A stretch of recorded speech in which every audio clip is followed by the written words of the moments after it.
guys, another day, another dollar. Today's video topic is love versus lust. To get into that, I was trying to quit nicotine.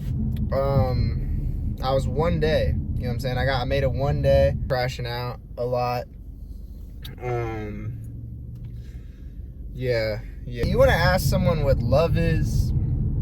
Go ask someone who's like 90. Go ask an old person who's married their whole life. You know what I'm saying? I can tell you what I think it is, but I'm only 22, you know what I'm saying? It's hard to say what love is until you've been with the same person for like 20 years. The thing about love is that you will inevitably get sick of anyone, no matter how perfect they are, right? If you're with someone every day for the next 10 years, love is kind of a choice, right? At some point, you gotta wake up every day and choose to love that person. Kind of like with your family. You know what I'm saying? There's probably family members that you really, really can't stand sometimes. Shut your bitch ass up. There's probably family members that you cannot stand sometimes, right? Your brothers, your sisters. But maybe your parents, you know what I'm saying? Like, you fight them constantly. But at the end of the day, you still love them. You know what I'm saying? No matter what happens, you still love that person. No matter how much you can't talk to them for 3 days. Like, you get in the craziest arguments, you know what I'm saying? The people that are the closest to you sometimes can be the ones who get under your skin the most. People that you give a shit about the most, because sometimes when you're mad about something, if you don't really care about the person, you're kind of just like, fuck that, I don't give a fuck, just get away from me, I'm not talking to you. But if this is someone that you truly love and it's unavoidable, you know what I'm saying, they can really pull some shit out of you that you fucking, you know what I'm saying? Not saying like, and I'm not saying crazy stuff like you're like a psycho and you beat them or something like that, or you're toxic, but you know, just normal day-to-day shit that these people, like the people you love the most, can sometimes be the ones to get under your skin. You gotta choose to love that person every day. You're not gonna feel the same way that you do in the honeymoon phase forever. Love is one of those and this is just my interpretation, it's one of those things that it's like a journey. When you decide to like get into a relationship with someone, people think that that's like the end all be all. No, I don't. I think that's the start to saying, oh, okay, I think I want to explore with this person and see what's up. You know what I mean? Like, that's starting a relationship. People think when they start like dating or something like that, oh, this is the end all. You know what I'm saying? Like, no, there's so many things that you have to go through with someone to really know. You know, there's a lot of trials and tribulations. Getting into a relationship is just the entry point. That's just okay, we're gonna see if this works out. You know what I mean? And then you go down these trials and tribulations with someone over time, and then you kind of realize whether or not it's gonna work. That love takes work. A lot of work, you know what I'm saying? And look, I've never been married, and I don't plan to get married anytime soon, but I've talked to a lot of people that are married, and it's work, you know what I'm saying? Like, it's not just gonna happen every day. You gotta work on it and make sure that it stays, or else it will fall apart. And especially in this day and age, you know what I mean? Because there's so much like exterior things. Like, people always compare us to our grandparents' age, where they find one person and then that's it, you know what I'm saying? But it's not the same. They didn't have the internet. They didn't have like so many options, you know what I'm saying? Like, their options wasn't really a thing back then. Nowadays, it's hard to stay in love with someone for a lot of people, because there's so much options out there, you know what I mean? And it's hard to stay. So when things get tough, you know, as before, people would kind of have to be forced to kind of work it out. You know, a lot of people nowadays don't have that strength to work it out and just fucking leave. And I would say love is someone that you're willing to, not that you just love them, but you're willing to go through the shit times with them. You know what I'm saying? The times where you're really mad at that person, the times where they're really mad at you, the times that are bad, the times that you're struggling. Someone that you could see in your corner in the darkest of times. You know what I'm saying?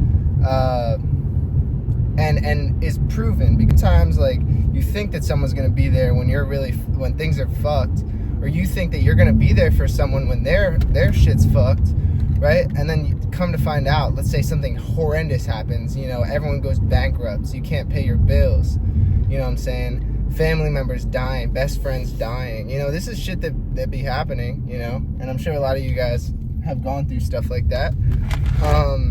You know, when push comes to shove and the shit, you think you're gonna act a certain way, and then when push comes to shove, you get there and you don't perform, you're not doing it right, they're not doing it right, and you find out you don't work out. You know what I'm saying? Like pushing through the bad times, but that just takes time. I feel like you don't fully know until you know you've been through it all with someone, you know, and then you know for sure, and you're willing to stick out the good and the bad, because no matter what happens, you still love them. That's what I think.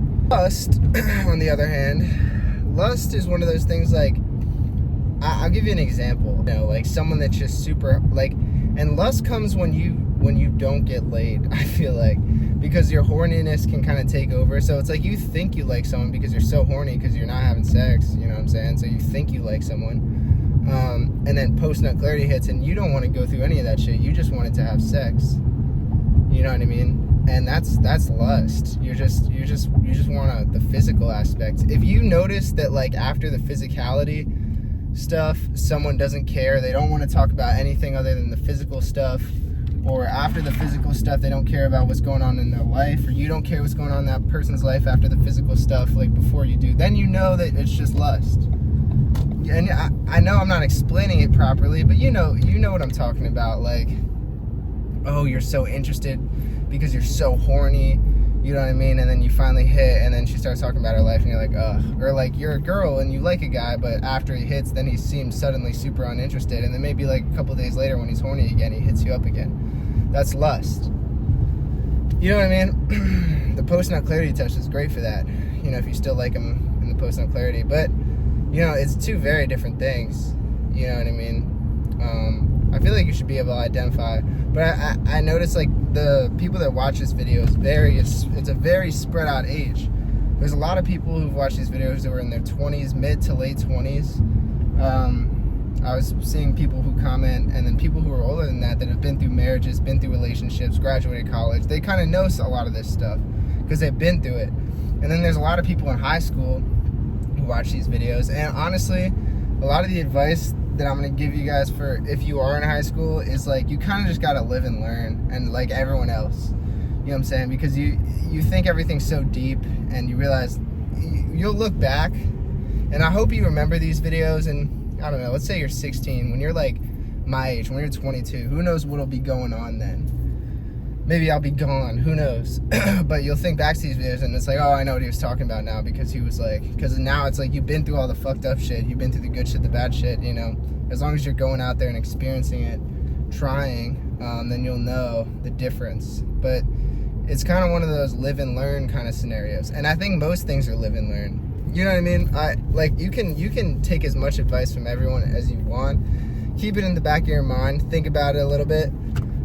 But you also got to go out and kind of live it, you know what I mean? You got to, and then eventually you kind of understand, you know, that's kind of the difference. There's been times where, you know, I thought you think you're in love, but then later down the line you look back and you're like, no, it wasn't. You know what I'm saying? And, yeah, so that's kind of the main differences, like, just the physical part. But once, like, you get older, here's the thing, lust is one of those things that, like, once you kind of mature out of it, like, let's say you had a hookup phase,